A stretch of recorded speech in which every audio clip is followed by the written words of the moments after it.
My husband has spent the last year replacing normal words with his own made-up language, and after begging him to just talk to me like a normal person, I finally lost it. My husband has always been a bit goofy, giving his own names to things and doing impressions. But about 18 months ago this started to increase a lot. It's now a constant presence in our lives and I'm finding it seriously difficult to live with. For some examples, he has his own name for most retail outlets, professionals, and organizations. Like he will say Eat Your Greens, instead of Walgreens, and he'll say Sharts and Gobbles, instead of Barnes and Noble. He has about 30 to 40 everyday words that he insists on using in place of normal ones. He'll say Scuppers, with a rising whistle at the end, which means yes. And a Bing, with a descending whistle, which means no. He'll say Bagiyaya, which means good night. He constantly does weird sound impersonations, not like celebrities or characters, but a single noise that's a made-up sound or something childish like a fart from a children's TV show. He speaks random words like garbage or douchebag whilst burping or farting. He has made up names for our friends which he uses sometimes even under his breath when we're out with them. For example, Pam and Will is Pig and Wig. I've just had enough. We got into bed the other night and I said good night and he said Bagiyaya in the high-pitched voice he always does it in. I snapped and asked why he couldn't just speak to me normally and he just laughed and came right up close to my face and did it again. His whistling is constant. He speaks to our kid in this stupid language and I'm worried it's going to confuse normal language development because he changes the word so often. Our toddler could be about to hurt themselves and instead of saying no or come here, he'll say some ridiculous made-up word or sound and then get annoyed when our kid doesn't know what he wants. He's normal in other respects, works in finance and is totally professional around his colleagues but different at home. I told him it needs to stop. I don't mind it occasionally or for fun but it's all the time and it's wearing me down. He got upset and said I couldn't take a joke and that I'm not fun anymore. It's true that I've become more irritable and noise-averse since we had kids but I'm so worn out and over it and just want him to relate to me like an adult. Added to answer some of the frequent questions. 1. I do not believe, but am not health qualified, that he displays any symptoms of Tourette's, autism, neurological disorders etc., and hasn't ever done despite this. 2. He is physically well by all measures. He is for sure not having a stroke or significant physical health event. 3. Yes, I can see this could be a reaction to stress. 4. For those asking why I married him, he did not do this, to this extent before we had kids.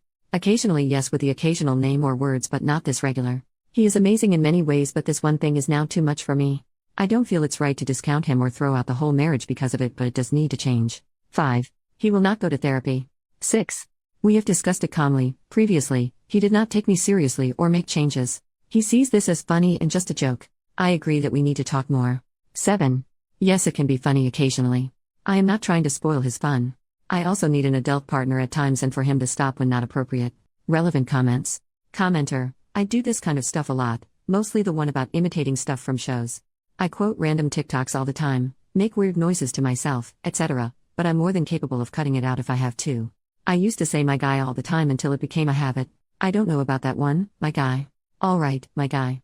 That one specifically drove my ex up the wall, and when he told me he hated it I made a concentrated effort to stop saying it. The fact he doesn't do this around other people shows he's more than capable of knocking it off when required, and that he's aware, at least on some level, that he's doing it. The only thing I can suggest, given that your husband doesn't seem receptive to an adult conversation, is that you refuse to engage with him unless he speaks properly. Like if he says Scuppers, or whatever it was, just act confused and say sorry, was that a yes or a no? Basically don't react to these weird made-up things he's saying and show him you're not going to play ball anymore. OP, thanks. Yes, I think this is a plan. It's been going on for so long now that I don't often have to ask for a translation anymore so I tend to still reply to his nonsense. I'm going to stop answering unless he speaks normally. OP makes an update on the same post, 8 months later. It's been several months since I posted this, so I thought I'd come back to update. He eventually agreed to get checked out, which confirmed no neurodivergence and no other health concerns. Just him. Completely normal, except for the fact that he refused to act like an adult at home. We were referred for marriage counseling, but he wouldn't go. I pushed, I explained, I begged, and he still refused to take anything seriously. At some point I realized I totally checked out of this relationship. One commenter told me to say Bagiyaya to this marriage, and that's exactly what I did. I ended it. I won't pretend it's been easy but I'm slowly rebuilding my life. And honestly, this post was just the tip of the iceberg. The deeper I dug, the more I realized how much of my energy had been spent managing his nonsense. His behavior escalated after I left, and in one last glorious act of self-destruction, he managed to insult several of our closest friends to their faces. It all spiraled into complete hellfire, and I just sat back and watched. No more explaining, no more fixing. I'm out, and I'm at peace.